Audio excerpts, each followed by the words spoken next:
బంటి బయటికి వెళ్ళేటప్పుడు కనీసం ఎవరికైనా ఫోన్ చేసి నేను ఇక్కడికి వెళ్తున్నా అని చెప్పేవాడా? నాకు చెప్పేవాడు, బయటికి వెళ్ళేటప్పుడు నేను ఇక్కడికి వెళ్తున్నా ఇప్పుడు వస్తా అని చెప్పేవాడు. ఫ్రెండ్స్ ఇట్లా సర్కిల్ చెప్తాడు, చెప్పాడంట. వీళ్ళకి వద్దన్నయ్యా మరి ఆయనకి నీకు పడదు కానీ అంటే ఏం కాదు లేరా ఎమ్మటే వస్తా ఒక 5 నిమిషాలు అని చెప్పిండంట. వీళ్ళు నేను బంటి అసలు బయటకు వెళ్తుండే అనుకోలేదు, వీళ్ళు నాకు చెప్పలేదు. ఇంకా నేను వాళ్ళకి ఫోన్ చేసిన ఇంటి ముందు వాళ్ళకి ఫోన్ చేస్తే ఇంకా నైట్ అయింది కదా, అప్పటికి 3 o'clock 2 o'clock అవుతుంది. ఇంకా లిఫ్ట్ చేయలే వాళ్ళు, వాళ్ళకి తెలియదు అనుకున్నా. ఇంకా నాకు డౌట్ వచ్చింది, బైర్ మహేష్ దగ్గరికి వెళ్ళి ఉంటాడు ఖచ్చితంగా, ఆయనే ఫోన్ చేసిండు లాస్ట్ కాల్ అని చెప్పి. ఇంకా భయం వేసి వదినకు ఫోన్ చేసి నేను వదిన ఇట్లా బయటికి వెళ్ళిండో 3 o'clock అవుతుంది ఇంకా రావడం లేదు, మరి ఏడికి వెళ్ళిండో ఏమో అని చెప్పి వదినకు ఫోన్ చేస్తే నెంబర్ నాకు ఒకసారి మాట్లాడుతా అన్నది. ఫోన్ చేసేసరికి స్విచ్ ఆఫ్ వచ్చింది అప్పటికి బైర్ మహేష్ది. నేను ఇంకా మార్నింగ్ వరకు కాల్ చేస్తూనే ఉన్నా, బైర్ మహేష్కి స్విచ్ ఆఫ్ అనే వచ్చింది.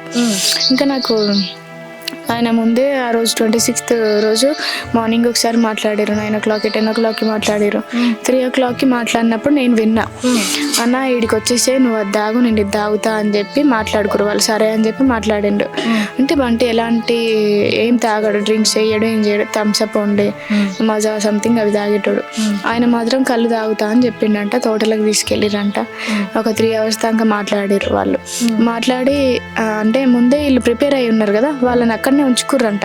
ఇంకా నైట్ అయినాక చేద్దాము ఇక్కడైతే ఇంకా ఎవరైనా ఉంటారు అని చెప్పి 3 hours దాకా మాట్లాడి ఇంకా అన్నయ్య నాకు వాష్రూమ్ వస్తుందని చెప్పి అక్కడికి వెళ్ళిండు.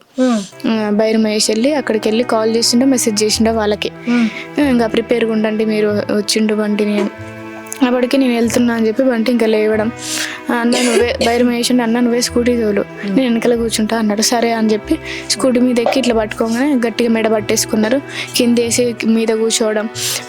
రా అని చెప్పి గట్టిగా అరిచిండు. ఇంకా వాళ్ళిద్దరు వచ్చేసి చేతులు కాళ్ళు కట్టేసి ఇంకా కొట్టడం బాగా, ఇక్కడ ఇవన్నీ పార్ట్స్ అన్ని విరిగిపోవడం, బొక్కలు అవన్నీ కొట్టిన తర్వాత ఇంకా మొహం మీద పచ్చడి మొత్తం చేసేసారు.